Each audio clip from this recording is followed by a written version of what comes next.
হযরত ঈসা আলাইহিস সালাতু ওয়াস সালাম, ঈসা আলাইহিস সালাতু ওয়াস সালামের অনেকগুলো মুজিজা, তার মধ্যে কয়েকটা মুজিজা, তার একটা মুজিজা ছিল সে জন্ম অন্ধ মানুষ, জন্ম কুষ্ঠ রোগী যদি কেউ থাকতো তার গায়ের মধ্যে দোয়া পড়ে ফু দিত, আমার আল্লাহ রোগীকে ভালো করে দিতেন। সুবহানাল্লাহ। এই যে আমরা গ্রামগঞ্জে অনেক এলাকায় আছে মাটি দিয়ে আমরা ঘর বানাই, অনেক পোলাপান আছে আবার ওই কাদা মাটি দিয়ে পাখি বানায়, ওটা দিয়ে পুতুল বানায়। হযরত ঈসা পয়গম্বর ওই কাদা মাটি দিয়ে পাখি বানাত। কি বানাত?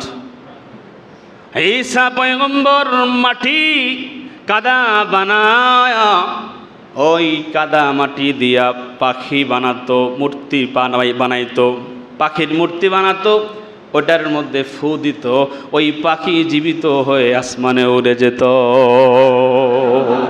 জীবন্ত মুজিজা।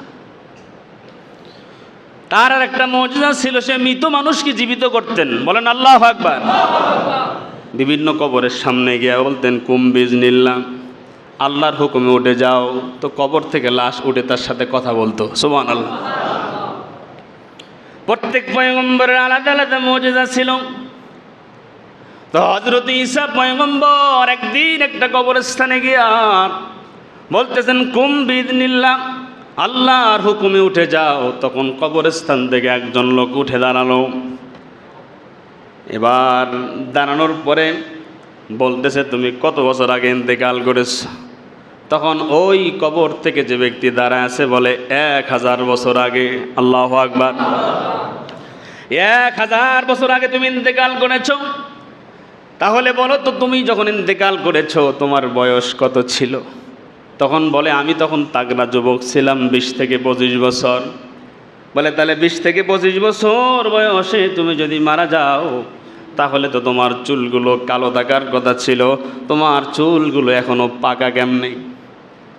দুনিয়ার মুসলমান ইমানদার আল্লাহর গোলাম যুবক ডাক দিয়ে বলেন আগান্তুক আমি তো আপনারে চিনি না, তবে শুনেন যে আমার মাথার চুলগুলো পেকে গেছে, মৃত্যুর সময় মৃত্যুর কষ্টর যন্ত্রণা এটা উপলব্ধি করতে গিয়ে আমার মাথার সমস্ত চুলগুলো পেকে গিয়েছে।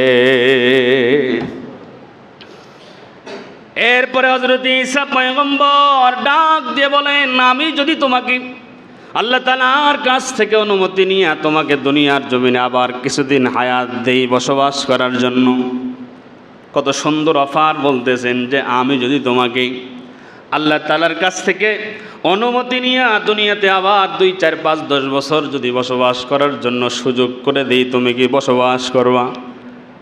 দুনিয়াবাসী এবার ওই কবরস্থান থেকে যে উঠে দাঁড়িয়েছে বলে ওগো পয়গম্বর, আপনি যে আল্লাহর থেকে অনুমতি নিয়ে দুনিয়াতে বসবাস করার জন্য আমাকে কিছুদিন হায়াত দিবেন, তবে আগে বলেন আমার ওই সময় যখন শেষ হয়ে যাবে তখন কি আমার কাছে আবার মালাকুল মাউত আসবে নাকি?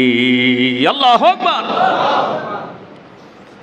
দুনিয়ার মুসলমান ইমানদার আল্লাহর গোলাম এবার হযরত ঈসা পয়গম্বর বলেন যে তুমি এত ভয় পাও কেন?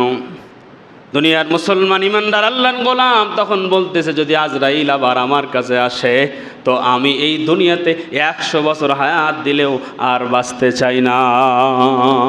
মৃত্যুর যন্ত্রণা আমি উপলব্ধি করেছি যে এই মৃত্যুর যন্ত্রণা এটা আমি আর সহ্য করতে পারবো না। আমি চাই না আবার দুনিয়াতে যাই, আবার বসবাস করি, আবার আমার সঙ্গে মালাকুল মাউত আজরাইলের সাক্ষাৎ হোক। হযরতে ঈসা আলাইহিস সালাতু মুসা আলাইহিস সালাতু সালাম বলছেন, এটা কিতাবের মধ্যে পড়ছি যে একটা জীবন্ত পাখি যদি আকাশ দিয়ে উড়ে যায় আর কেউ যদি এক বড় পাতিলের মধ্যে পানি দিয়া এই পানিটা জাল করতে করতে দীর্ঘ সময় জাল করেছে, পানিটা টকবক করে উতলাইতেছে, একটা জীবন্ত পাখি এই পানির মধ্যে পড়ার সঙ্গে সঙ্গে তার যে কষ্টটা হবে বলে মৃত্যুর যন্ত্রণা তার থেকে বেশি হবে। কিতাবের মধ্যে আসছে একটা জীবিত ছাগল রে এক টান দিয়ে অর্ধেক চামড়া ছিলে ফেলে আবার আরেক টান দিয়ে পুরা চামড়া ছিলে ফেললে যেমন কষ্ট হবে, বলে মৃত্যুর কষ্ট যন্ত্রণা তেমন হবে। ভাই, মৃত্যুর যন্ত্রণা থেকে কেউ বাঁচতে পারবো না, তবে নবীজি সাল্লাল্লাহু আলাইহি ওয়াসাল্লাম তার উম্মতদের কষ্ট হবে এটা জানেন। নবীজি এই জন্য বলেছেন, আমার উম্মতেরা শোনো, তোমাদের মৃত্যুর যন্ত্রণা যাতে কমে যায়, তোমাদের মৃত্যুর যন্ত্রণা যাতে লাঘব হয়, এই জন্য তোমাদের আমল শিখাইয়া দিচ্ছি। কি আমল? বলে 1 নম্বর আমল 5 ওয়াক্ত নামাজ। কি? এই 5 ওয়াক্ত নামাজের পরে আয়াতুল কুরসি পড়ো। কি পড়ো? আল্লাহু লা ইলাহা ইল্লাহু আল হাইয়ুল কাইয়ুম শেষ পর্যন্ত। এই যে আয়াতুল কুরসি আছে, নবীজি বলেন কেউ যদি এই আয়াতুল কুরসি 5 ওয়াক্ত নামাজের পরে পড়তে পারে, মৃত্যুর সময় মায়ের কোলে ঘুমানোর মতো আশা করা যায় সে ঘুমিয়ে যাবে। সুবহানাল্লাহ। মৃত্যুর যন্ত্রণা এটা বড় ভয়ঙ্কর যন্ত্রণা, কঠিন যন্ত্রণা। হযরত নবী করিম সাল্লাল্লাহু আলাইহি ওয়াসাল্লামের যখন সাকরাতের সময়, মৃত্যুর সময়, আয়েশা রাদিয়াল্লাহু তাআলা আনহা বর্ণনা করছেন যে নবীজি সাল্লাল্লাহু আলাইহি ওয়াসাল্লাম কালো চাদর দিয়ে তার শরীর ঢাকা ছিল। আয়েশা বলেন যে আমি হঠাৎ করে তাকায় দেখি নবীজি হাতগুলো একবার গুটাইতেছে, পাগুলো টান করতেছে, আবার উপরের দিকে একটু নিয়ে যাচ্ছে, সোজা করছে। তখন আমি একটু চাদরখানা সরায় দেখলাম নবীজি এমন করছে কেন? বলে আমি যখন চাদর সরালাম দেখলাম নবীজির প্রত্যেকটা পশমের গোড়া দিয়ে ঘাম ঝরতেছে। নবীজি সাল্লাল্লাহু আলাইহি ওয়াসাল্লামকে আয়েশা বলেন, পয়গম্বর কি ব্যাপার, আপনি এমন করতেছেন কেন? বলে আমার জান কবজ করার জন্য আজরাইল আমার বুকের মধ্যে হাত রেখেছে, সে হাত রেখেছে, আমার মনে হয় আমার বুকের উপরে উহুদ পাহাড়টা রেখে দিয়েছে। নবীজির কষ্ট হয়েছে, কিন্তু নবীজি বলেন উম্মত তোমাদের যাতে কষ্ট না হয় আমি নবী আমল শিখালাম, আমল করো, আশা করা যায় মৃত্যুর সময় তোমার মৃত্যুর যন্ত্রণাটা কমে যাবে। সুবহানাল্লাহ। দুনিয়ার মুসলমান আমরা সবাই মরব, কেউ বাঁচব না।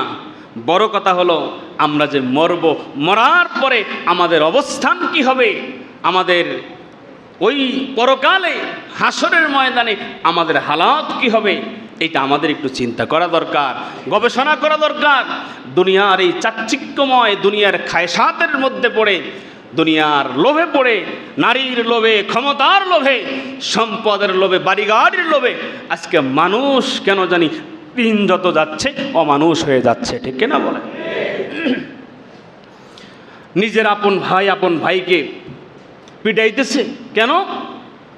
জমি নিয়া। বলে কতটুকু? বলে ও 2 শতক বেশি নিছে। কয় শতক? 1 শতক 2 শতক জমি নিয়া ভাই মারামারি। ভাইয়ের সাথে বোনের সম্পর্ক নাই কেন? বলে যে 2 শতক জমি বোন পাবে, বোনকে দেবে না। আপনার বোনের হক আপনি দিবেন না।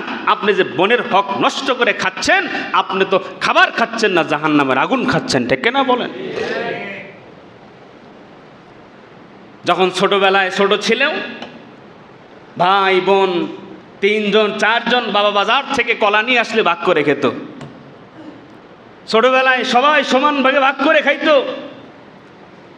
এখন বাবা মারা গেছে, বাবার জমিটা ভাগ করে দিবে বড় ভাই। যেগুলো হয় অধিকাংশ ক্ষেত্রে দেখবেন বড় ভাই আগেই বাটপারি করে বাপের কাছ থেকে কিছু জমি লেগে নেয়। সবাই না, 2-1 জন, সবার কথা বলছি না, অধিকাংশ ক্ষেত্রে এটা হয়।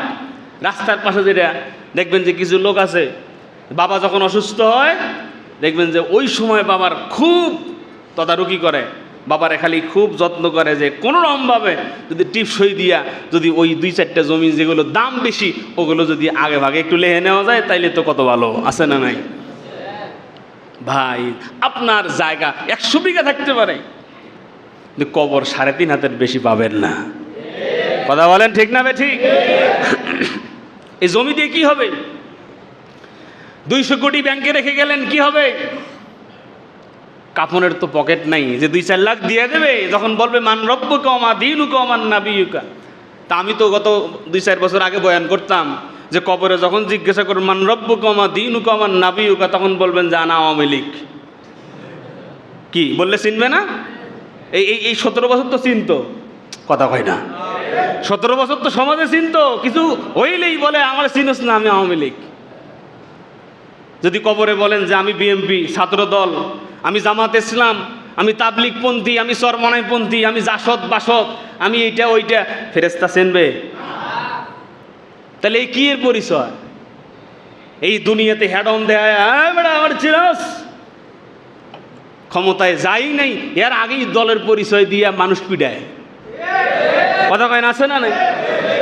যে কোনো দলের হোক, দলের পরিচয় দিয়ে মানুষ পিটাইতেছেন কেন? দলের নেতা হইলে তো হাত 4টা হয় না, দলের নেতা হইলে তো হাত 5টা হয় না, পা 5টা হয় না, কলিজা 2টা হয় না, সব তো একই থাকে ভাই। মারা গেলে কবরে গিয়ে বললেন যে আমি অমুক দলের সভাপতি ছিলাম, অমুক দলের সেক্রেটারি ছিলাম।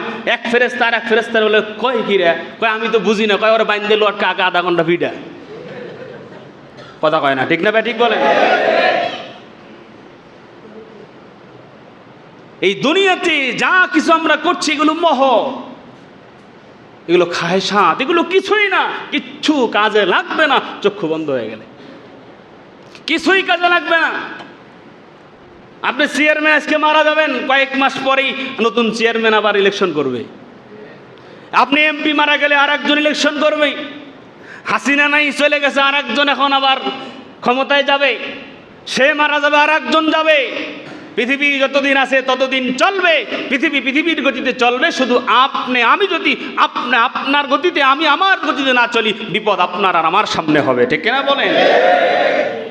এজন্য আপনার আর আমার সামনের বিপদ যাতে না হয়, এই জন্য মরার পরে আমার কি হাল হবে, আমার কি নিয়ে আমি যাব, সেখানে গেলে আমি কিভাবে গেলে ভালো থাকতে পারবো, এই চিন্তা আমাকে এখন করতে হবে। এই দুনিয়ার কোনো কিছুই কাজে লাগবে না। বোনের হক নষ্ট করেছেন, এখনো সময় আছে, বোনকে ডাক দিয়া বোনের পাওনাটা দিয়ে দেন। ভাইকে ঠকাইছেন, ছোট ভাইকে ডাক দেন, কাছে ডাক দিয়ে বলেন ভাই এদিকে, আমি এতদিন নিছিলাম বুঝি নেই নে তো। আরে ভাই, ছোট ভাইকে যদি আপনি ডাক দিয়ে কাছে নিয়ে বুকে টাইনে নিয়ে যদি মাথায় হাত ধরে বলেন যে আমি একটু বেশি নিছি, তোরে এই 2টা তোরে দিলাম, এই 2টা নিয়ে খা, এরপরও ছোট ভাই খুশি থাকবে। ঠিক কিনা বলেন? আপোষ ভালোবাসার খাতিরে যদি একটু বেশি নেন, সমস্যা নাই। চুরি কইরা, টিপসই নিয়া, না জানায়া, গোপনে, এই যে এইগুলো আমরা করছি। আবার কিছু আছে যে এই সমাজের, পারিবারিক সমাজের মধ্যে দ্বন্দ্ব লাগলে আবার এ বিচার করার জন্য কিছু মুরব্বী আছে না, মানে বড় চাচা, বড় আব্বা, বড় চাচা যারা বিচার করে, এগুলো অধিকাংশ বাটপার হয়। কারণ ওর কাছে আগেই গিয়ে ওই যে বড় যেটা বা যেটা একটু ক্ষমতা বেশি, ওটা যে চাচা রাত্রিবেলা 10,000 দিয়ে চাচা,